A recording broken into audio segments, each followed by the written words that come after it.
जो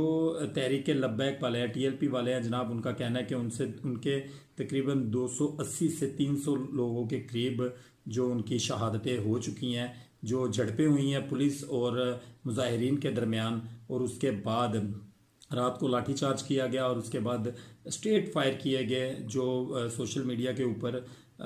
विजुअल्स आ रहे हैं, उस विजुअल्स के अंदर आप साद रिजवी साहब को देख सकते हैं कि वो बारहा दफ़ा मौजूदा वहाँ की पुलिस को ये बात कह रहे थे कि आप लोग यहाँ से चले जाएं, हम मुज़ाकरात करने के लिए तैयार हैं, हमें सेफ एग्जिट दिया जाए, हम वापस जाने के लिए तैयार हैं मौजूदा मुल्की सूरत हाल को देखते हुए। क्योंकि आज से 2 दिन पहले आप लोगों ने देखा होगा पाकिस्तान और अफगानिस्तान के दरमियान जो झड़पें थी, उस वजह से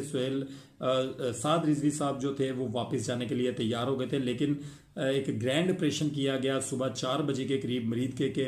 अंदर, और वहाँ पर स्ट्रेट फायर किए गए और बहुत से लोगों को शहीद कर दिया गया। ऐसे ऐसे विजुअल्स थे जनाब के दिन के